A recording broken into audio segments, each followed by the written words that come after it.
বানের পানিতে বিপর্যস্ত ভারতের উত্তর ও উত্তর পূর্বাঞ্চলের রাজ্যগুলো। এর মধ্যে সবচেয়ে খারাপ অবস্থা আসাম ও দিল্লির। ভারী বৃষ্টিতে ডুবে গেছে রাজধানী নয়াদিল্লির বিভিন্ন এলাকা। আর আসামে বন্যায় ক্ষতিগ্রস্ত জেলা বেড়ে দাঁড়িয়েছে 26টিতে। রাজ্যটিতে এ পর্যন্ত 84 জনের মৃত্যু হয়েছে। নগদের কাছে সব গ্রাহকই প্রিয়, তাই তো সারা দেশে ক্যাশ আউট চার্জ সবচেয়ে কম। ভারতের রাজধানী নয়াদিল্লির একটি আবাসিক এলাকা। বানের পানিতে ডুবে গেছে সড়ক, বাসাবাড়ি। অবর্ণনীয় দুর্দশায় আছেন স্থানীয়রা।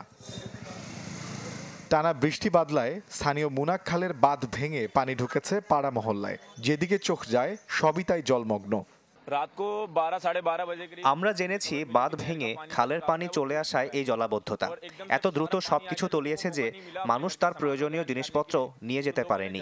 শুধু পরিবার পরিজন নিয়ে নিরাপদ স্থানে আশ্রয় নিয়েছে। বন্যার দুর্ভোগে আছেন ভারতের উত্তর ও উত্তর পূর্বাঞ্চলের রাজ্যগুলোর মানুষ। আবহাওয়া কর্তৃপক্ষ বলছে পরিস্থিতি সামনে আরও খারাপ হতে পারে। এর মধ্যে সবচেয়ে খারাপ অবস্থা আসামের। রাজ্যের নগাঁও জেলায় গেল 2 মাসের প্রবল বর্ষণের কারণে বন্যায় তলিয়ে গেছে ক্ষেত খামার। পানিবন্দী হয়ে আছেন আবাসিক এলাকার মানুষ, যাতে বাস্তুচ্যুত হয়েছেন হাজারের বেশি লোক। বন্যার পানি ঢুকে পড়লে আমরা কোনোভাবে যান নিয়ে নিরাপদ স্থানে চলে এসেছি, কিন্তু মালামাল সব ফেলে আসতে হয়েছে, কিছুই নিয়ে আসতে পারিনি। আসামের রাজ্য সরকারের এক প্রতিবেদনে বলা হয়েছে রাজ্যের 9টি নদীর পানি বিপদসীমার ওপর দিয়ে বইছে। মোর্শেদ শোভন, চ্যানেল 24।